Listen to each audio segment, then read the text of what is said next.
Ova pesma je Mišova. Slušaj sad. Kad godini dođe kraj, kažu firmu zatvaraj, na odmor baš svako otišo osim naš kolega Mišo. Namrštenog on je lica, ali kažu dobrog srca, ima blizu 40 leta, ota 4 deteta. Mišo, best of the best, vozi bus bre, on 106, od napred mu za srećicu žicom vezo potkovicu. I ako me neko pita ko je Dika Repoksita, velim da si suma sišo, pa naravno naš drug Mišo. Rodno mesto mu je Raška, princeza na zrnu graška, nije Mišo to realno, al mu nešto smeta stalno. Kuka Mišo da mu loše, on sam osta svi odoše, osta sam on s 5 budala iz onoga ekovala.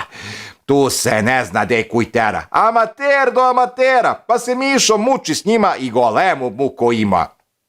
Ne zna jel ga bije kletva, jedan pijan bre ko letva, Mišu posebno nervira, hoće da ga on taksira. Ne moš tako, Mišo veli, sedi kući ti dan celi, kada piješ nisi znao i kad si se natreskao. A presedne Miši dan, kad promene njemu plan, hoće jadan da poludi jer mu treba više ljudi.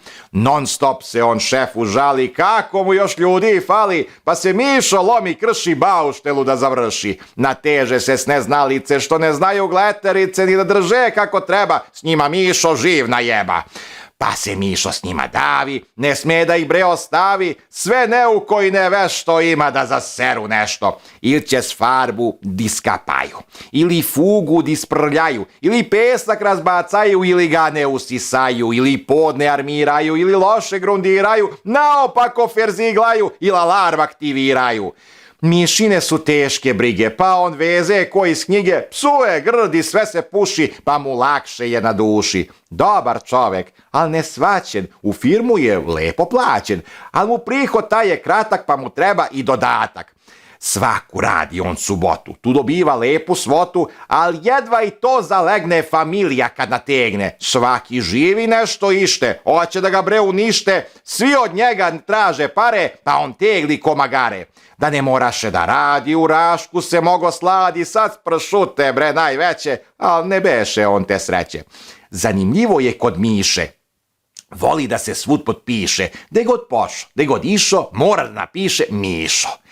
Kažu, on to voli tako, sve što pipno il do tako, gletericu il mašinu, usisivač za prašinu, metlu, četku, valjak, dasku, šlem, mistriju, fen i masku, svaku stvar bre i alatku, potpisao i svoju patku.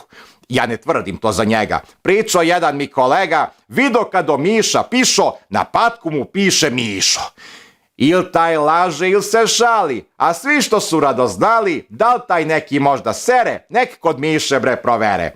Kad kolege ovo čuju, ima svi da zaviruju, Miši preko pisoara, da li potpisana mukara?